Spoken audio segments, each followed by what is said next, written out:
Mis-Santwarju Nazzjonali tal-Madonna ta' Pinu fl-Arb Għawdex nilqgħukom għal xandira diretta tal-Lezzjo Divina fit-tieni ħadd ta' żmien ta' matul is-sena. Illum fejn ser nisimgħu silta mill-Vanġelu skont San Ġwan, is-sejħa tad-dixxipli illi minn Ġwan il-Battista jagħmlu l-passaġġ għal wara Ġesu Kristu. Sejrin nisimgħu l-ispjega tal-lezzjo mogħtija lilna mill-Biblista Monsinjur Joseph Sultana, Arċipriet tal-Knisja Katedrali. Għalhekk nagħtu bidu għal din iċ-ċelebrazzjoni billi ninaqdu flimkien mal-kor bil-kant tal-ewwel innu ħdejk jien ġejt mulej.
Fl-isem tal-Missier u tal-Iben tal-Ispirtu Santu, il-grazzja ta' Siedna Ġesu Kristu li mħabba tal-Missierna u l-għaqda fl-Ispirtu Santu tkun magħkom ilkoll. Nitolbu. Missier Qaddis nitolbuk sawwa fuqna l-Ispirtu Qaddis tiegħek ħalli narfu s-sejħa li waslitilna f'ibnek Ġesu. Ħalli l-ħarsa tagħna tistrieħ fuqu u narfu x-xorti kbira illi natatilna meta huwa refa' fuqu il-ħtijiet tagħna u sar il-feddej tagħna, il-ħaruf tagħna ta' Alla għalina. Għatina li nimxu warajh u nħossu ta' bilħaq il-milja tal-ħajja fil-passi tagħna warajh sabiex bħala Knisja il-kol kemm aħna inħossu illi ġejna imsejħa sabiex Kristu isir l-ewwel wieħed fost ħafna aħwa. Dan nitolbuh permezz tiegħu li miegħek u mal-Ispirtu Santu jgħix u jsaltan għal dejjem ta' dejjem. Amen.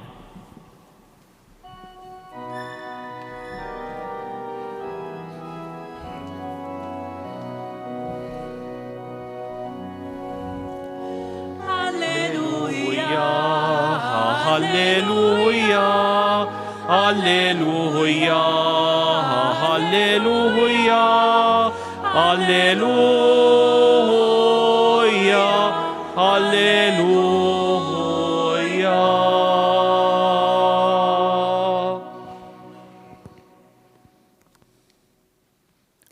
Qari mill-Evanġelju skont San Ġwan.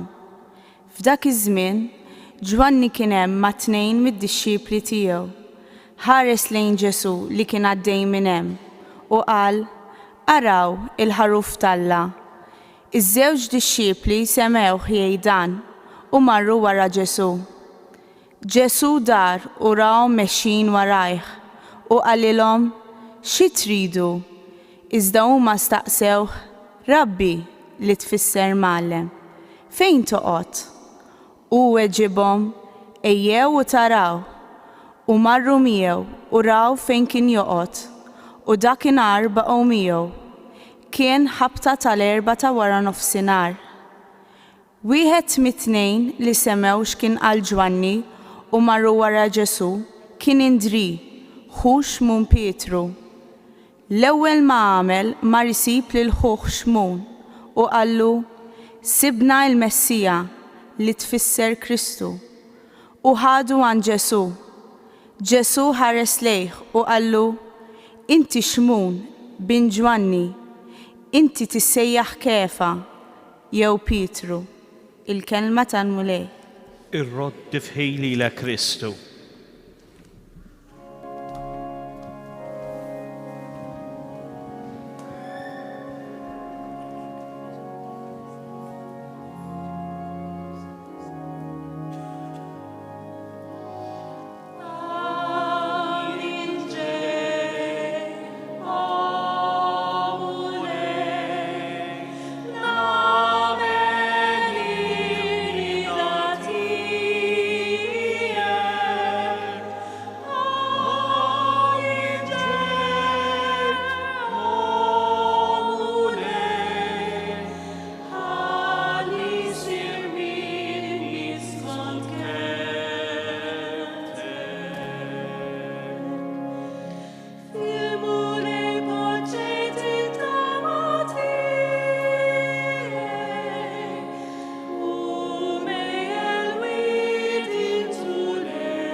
Wara illi iċċelebrajna iż-żmien tal-Avvent u iż-żmien tal-Miliet, illi nagħlaq nhar it-tnejn li għadda bil-Magħmudija tal-Mulej Ġesu, issa l-Knisja ddaħħalna f'dan iż-żmien ordinarju.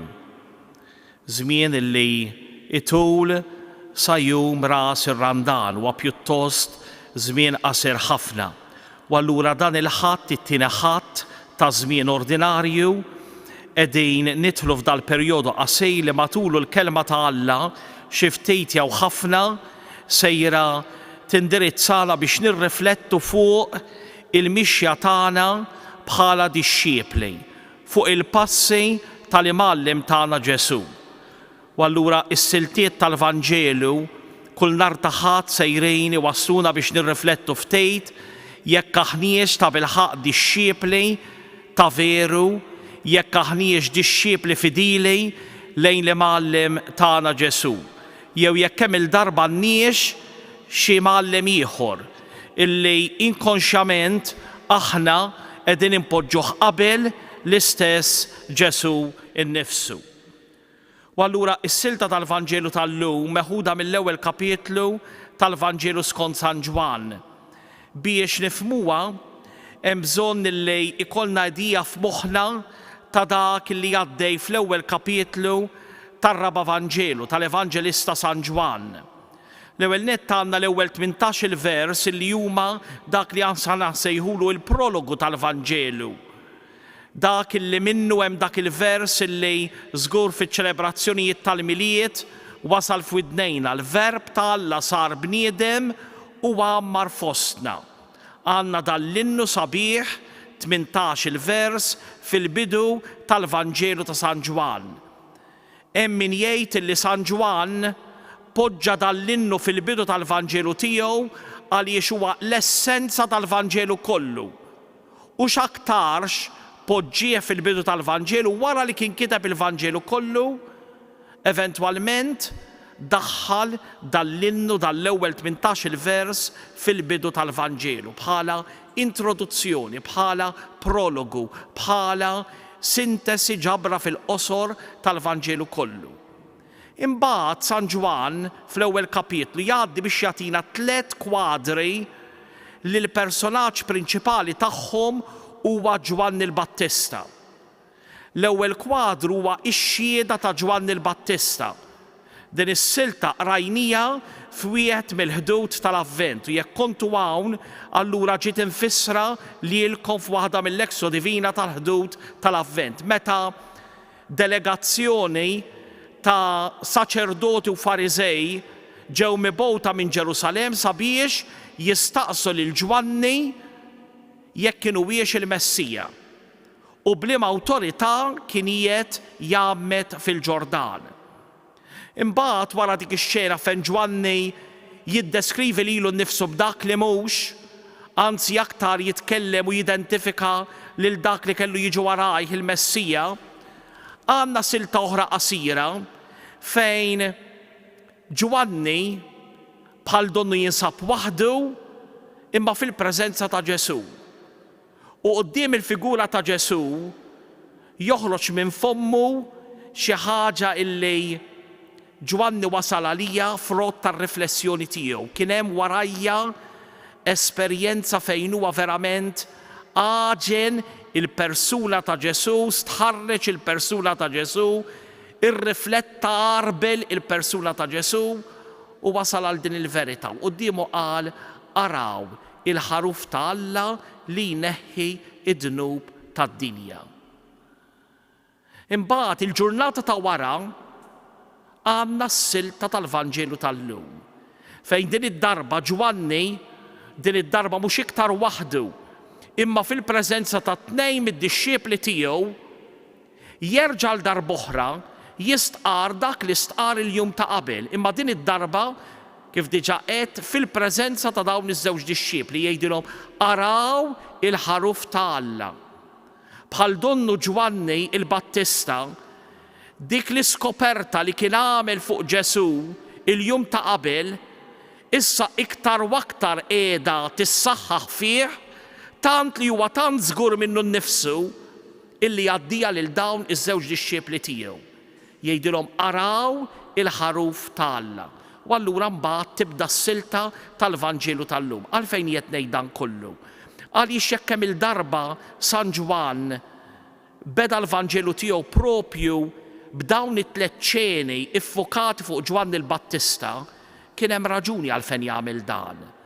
U r-raġuni kienet illi meta kien qed jikteb il-Vanġelu tiegħu lejn is-sena 95 kien għad baqa' xi dixxiepli ta' Ġwan il-Battista li kienu għadhom isostnu li Ġwan il-Battista huwa il-Messija.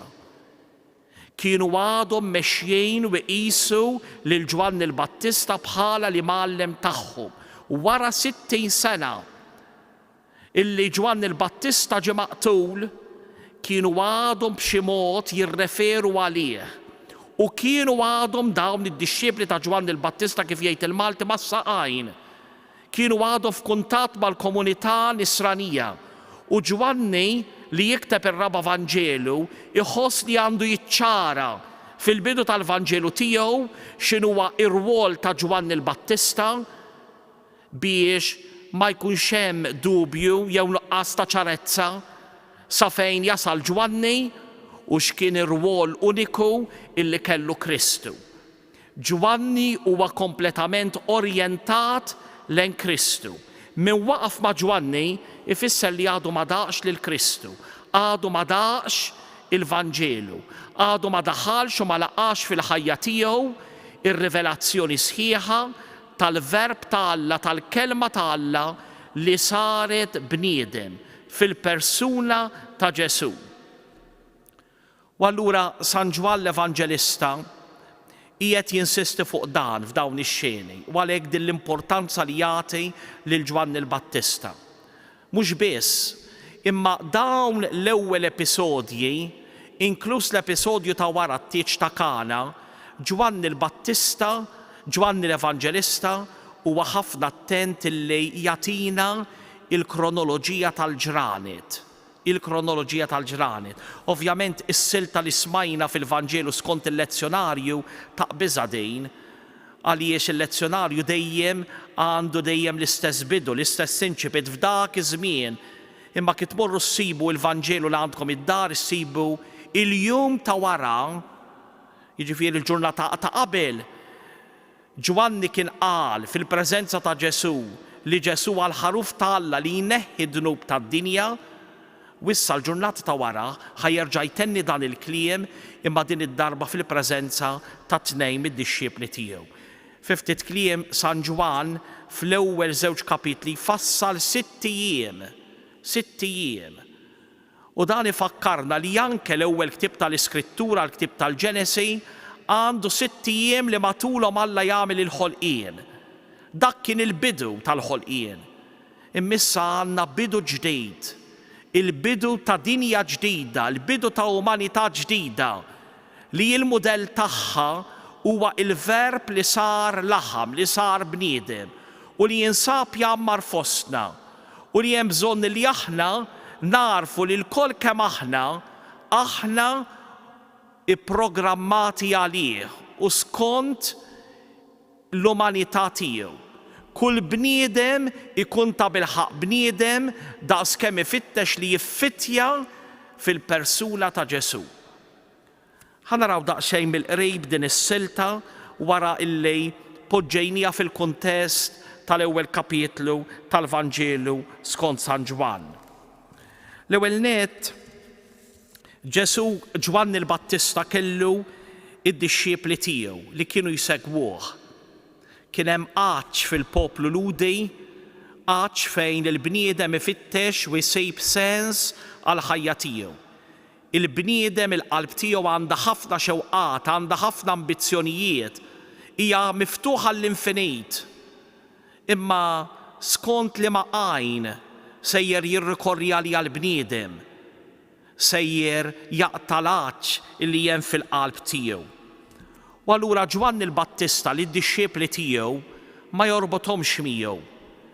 Imma meta jara lil Ġesu toħroġ minn qalbu din l-istqarrija illi kien hemm warajja esperjenza kbira ta' skoperta.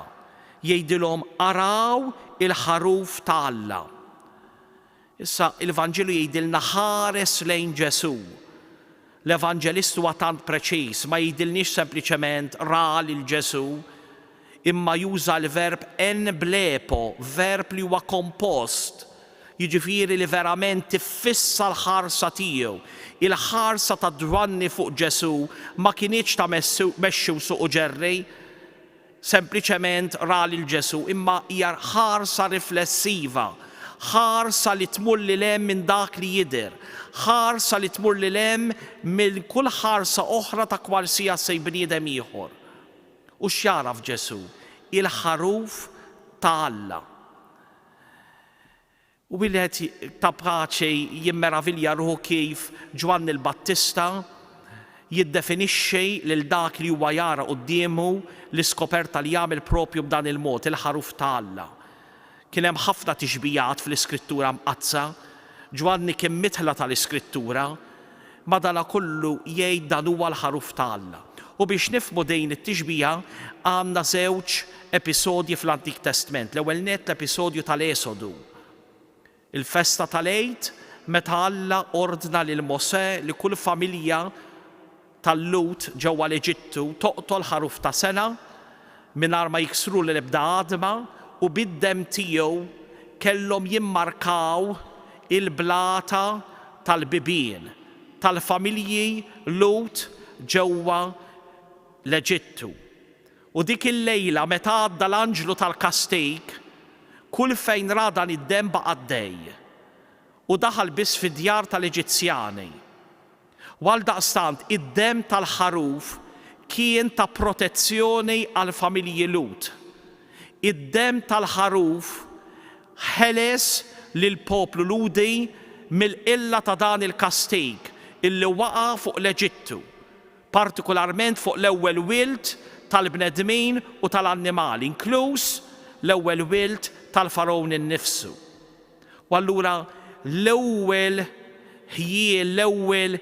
l-ewwel referenza li għamet fil-moħħu fil-qalb ta' Ġwanni u ta' dixxipli tiegħu meta Ġwanni indika lil Ġesu bħala l-ħaruf ta' Alla hija proprju din. Dak li ma jibżax illi ipoġġi ħajtu għal mewt biex il-ħajja tiegħu tkun ta' protezzjoni ta' ħarsien għal kotra. Bid-dem tiegħu il-kotra ġiet salvata.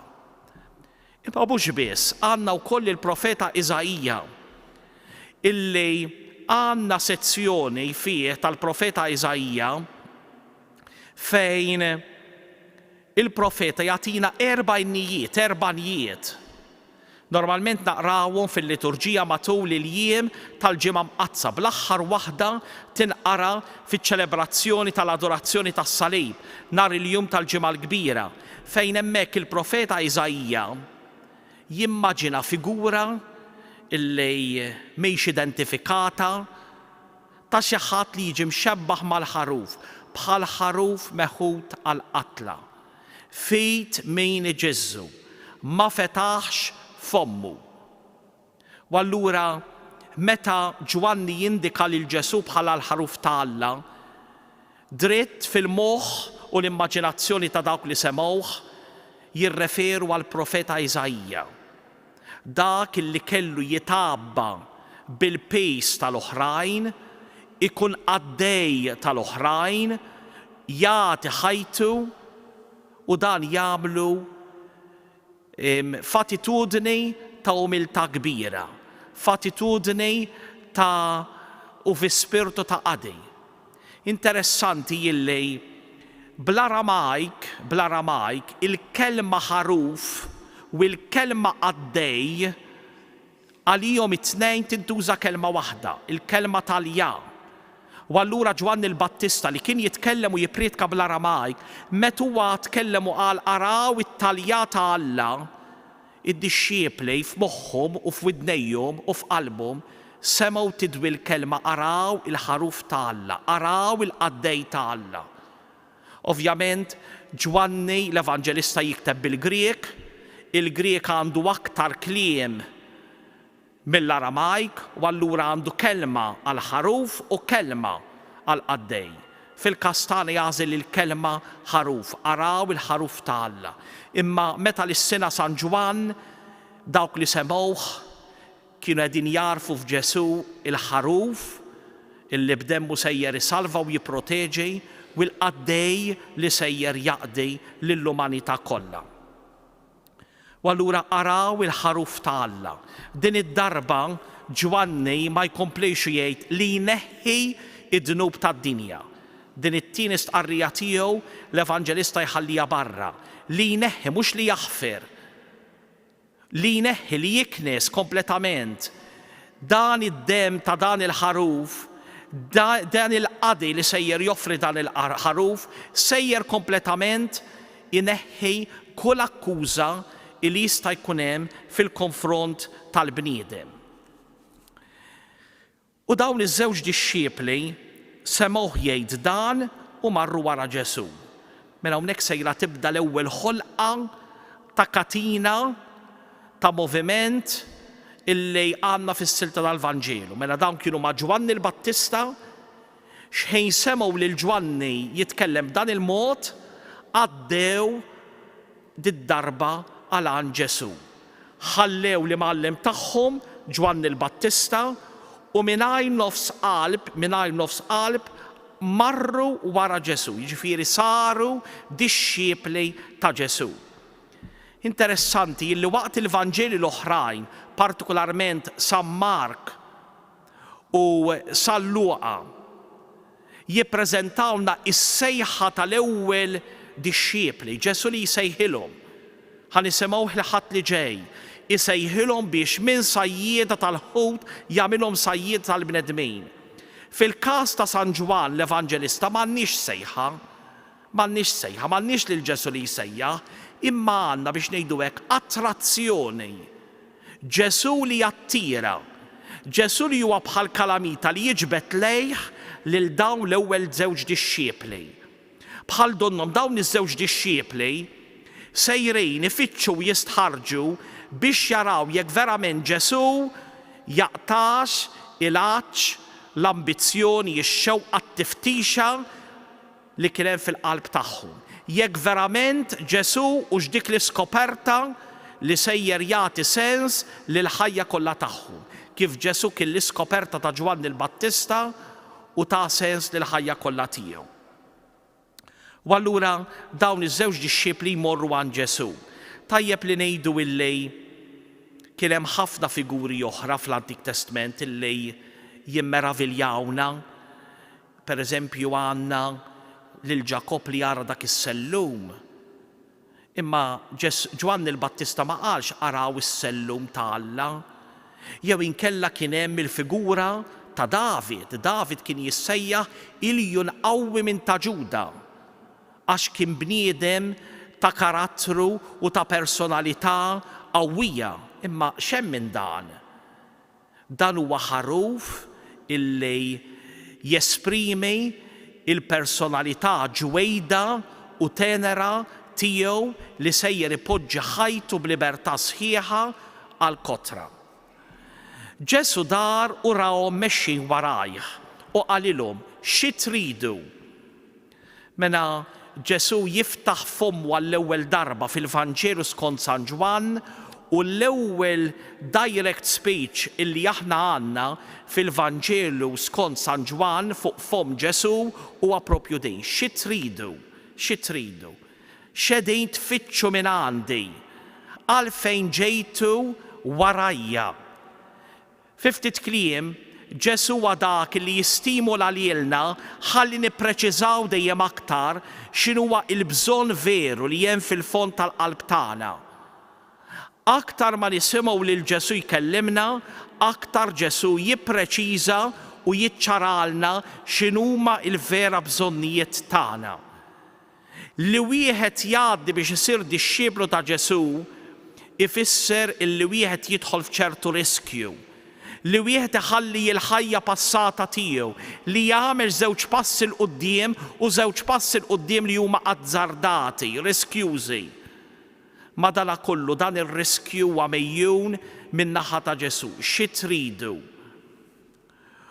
U huma staqsewh, Rabbi li tfisser Mallim, fejn toqgħod. Ovvjament dan id-dialogu qasir huwa dialogu illi skont l-istejl tal-Vanġelu ta' San Ġwan għandu sewwa livell profond fejn toqgħod ma jfissirx kien qegħdin jitolbuh id-dar u l-indirizz tagħha, imma jfisser fejn nistgħu aħna nidħlu f'relazzjoni intima miegħek, kif nistgħu insiru nafuk dejjem aktar, kif nistgħu aħna nibdew ngħixu dak li qed tgħixin, kif nistgħu aħna l-ħajja tagħna tiġi mmudellata skont il-ħajja tiegħek. Fejn toqgħod? U Ġesu jikkorrispondi għal din l-ambizzjoni, għal din ix-xewq, għal din il-ħtieġa, għal dan il-ġuħ, għal dan il-għaġġ li hemm fil-qalb ta' dawn. Ejjew u taraw. Ġesu huwa l-verb ta' Alla magħmul bniedem biex il-bniedem jitħaddam bil-misteru ta' Alla. Ġesu huwa bieb li huwa dejjem miftuħ. Ġesu huwa dak illi huwa triq, il-verità u l-ħajja. Ġesu huwa dak illi mhux wieħed minn ħafna, imma Ġesu huwa l-unika proposta li l-bniedem tagħmlu aktar bniedem. Jekk Ġesu jilmaħ fina umanità illi id-dnub jaħkem fuqha, aħna fih nilmħu umanità illi hija tant sabiħa illi m'hemm l-ebda del ta' dnub fiha. Wara kollox x'inhu huwa dnub skont l-Evanġelista San Ġwan? Id-dnub skont l-Evanġelista San Ġwan huwa dak illi lilna jneżżana mid-dinjità tagħna ta' bnedmin umani. Jiddiżumanizza lill-bniedem, jagħmel lill-bniedem anqas bniedem. U allura meta Ġesu jgħidilhom ejjew u taraw, ejjew ħalli ssiru aktar bnedmin, ħalli ssiru aktar umani, ejjew ħalli timmudellaw l-umanità tagħkom fuq il-mudell tal-verb ta' Alla li sar bniedem. U marru miegħu u raw fejn kien joqgħod. U dakinhar baqgħu miegħu. Dawn huma kollha espressjonijiet tipiċi ta' San Ġwan, baqgħu miegħu, sejjer jerġa' jirreferi ħafna għal dan il-verb menejn meta fl-aħħar ċena dak id-diskors twil illi San Ġwan nipoġġej fuq fom Ġesu, Ġesu jitkellem mill-frijej u mid-dilja. Jekk intom tibqgħu fija u jiena fikom, sejrin twasslu biex kolkom kotra ta' frott. Kien ħabta tal-erba ta' wara nofsinhar, San Ġwan huwa affissat illi jagħti indikazzjonijiet ta' ħin, indikazzjonijiet ta' festi li kienu jiċċelebraw il-Lud, u dan mhux għaliex kien iħobb l-istorja jew il-kronaka, għaliex kien xi ġurnalista, imma għaliex San Ġwan irrid jurina illi dawn huma mumenti li baqgħu immarkati fil-ħajja ta' dawn id-dixxiepli.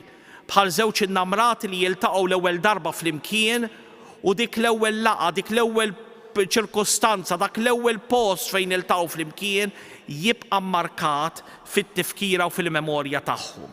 Kien ħabta tal-erba ta' wara nofsinhar. Dan huwa l-ħin li huwa qrib ħafna il-bidu ta' jum ġdid. Għaliex normalment fil-mentalità ludija fis-sitta ta' filgħaxija tinżel ix-xemx, jitfaċċaw l-ewwel tliet tikwiekeb u jibda il-jum ta' wara. U allura kien jiet verament ibeġbex il-jum il-ġdid.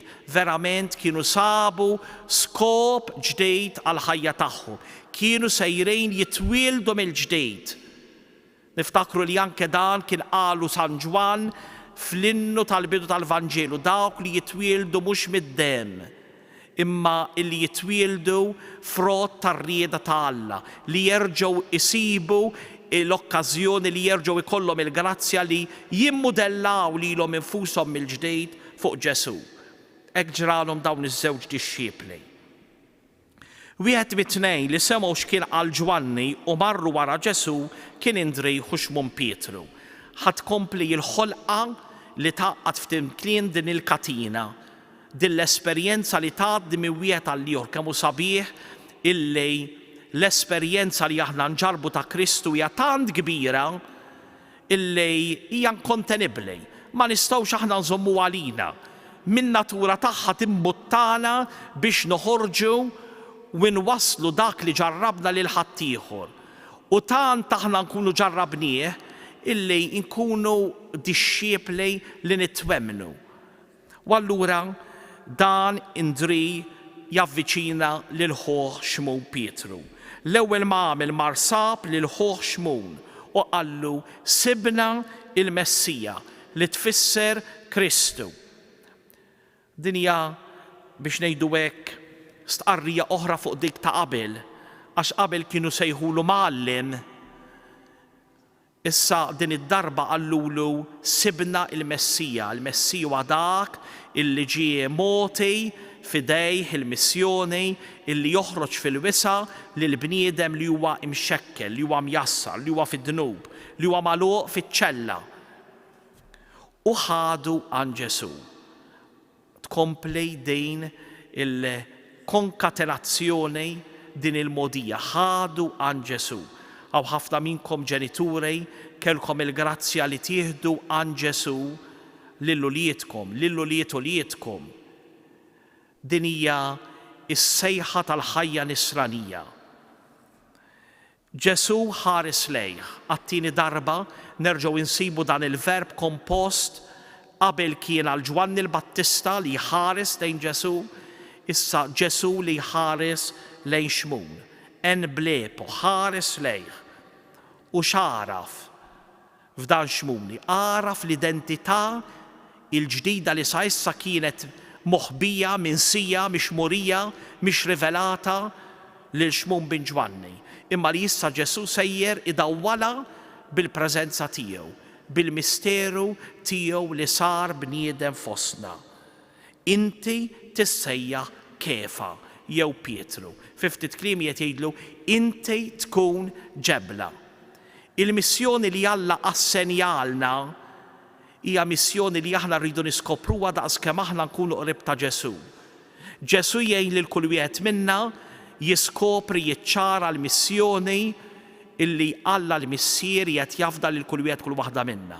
U aħna hemmhekk irridu norjentaw l-isforzi tagħna, ir-raġuni waħdanija għalfejn nagħmluha ma' Ġesu, sabiex il-mulej Ġesu jiċċaralna dejjem aktar is-sejħa li l-umanità tagħna irċiviet mill-qalb ta' Alla. Sejħa unika li kull wieħed kull waħda minna għandu għalih innifsu u li għandna nitħabtu bisħieħ sabiex inħallu lil Ġesu jurjilna, jiċċarajilna u jdawwalilna. Pietru jara fil-li huwa ġebla. Dan xi fisser? Ifisser li huwa ġebla waħda minn ħafna oħrajn. Il-Knisja hija magħmula minn dan il-ġebel ħaj, aħna bħal Pietru illi aħna msejħin biex l-identità tagħna mhux neħduha bidejna aħna u nimpoluha fuqna, imma tkun ir-rieda ta' Alla illi nagħmluha l-iskop waħdini tal-ħajja tagħna. Kif kantajna u tlabna flimkien hawn jien ġej biex nagħmel ir-rieda tiegħek. Ejjew nitolbu lil mulej il-lejla biex waqt li qegħdin nisimgħu kif dawn id-dixxiepli tal-bidu ġew imsaħħra mill-figura ta' Ġesu, skoprew teżor fih, aħna wkoll il-ħajja nisranija narawha proprju bħala dan, illi hija skoperta kontinwa tal-persuna ta' Ġesu li kontinwament iwieġeb għal ħtiġijiet, għal bżonnijiet, għax-xewqat, għal ġuħolaġġ li hemm fil-qalb tagħna, huwa jitmana lilu nnifsu, huwa kontinwament imut għalina sabiex imbagħad aħna wara li nkunu ġarrabna dan kollu tkun din l-istess esperjenza li tagħtina s-saħħa u l-enerġija biex ngħinu lill-oħrajn u biex mal-oħrajn aħna wkoll inġarbu dan kollu.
numu bil-wifqa u flimkien kif għallimna Ġesu nitolbu jinkantaw it-talba tal-missierna.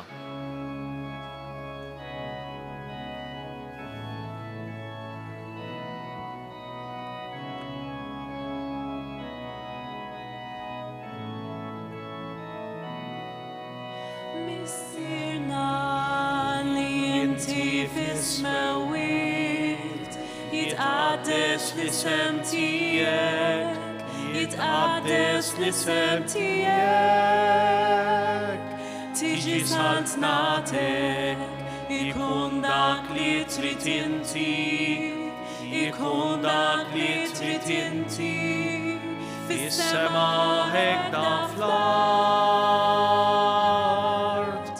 Ħobżna ta' kuljum,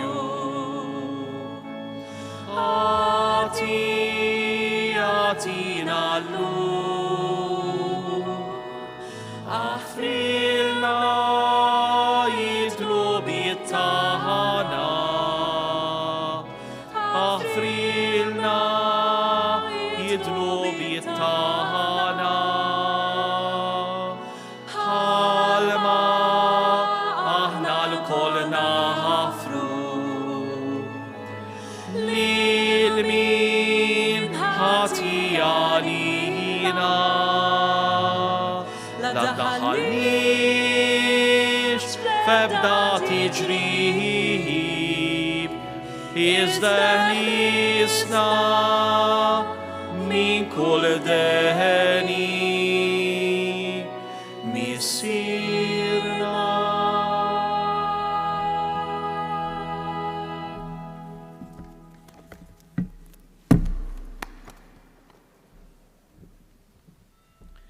Il-mulej ma'kom. Iberikkom u ħariskom Alla li jista' kollox, il-Missier, l-Iben u l-Ispirtu s-Santu. Amen.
B'dak l-aħħar kant naslu fit-tmiem din ix-xandira tagħna il-lejla mis-santwarju ta' Pinu fejn wassalnilkom il-lezzja divina f'dan it-tieni ħadd ta' żmien ta' matul is-sena, sena B.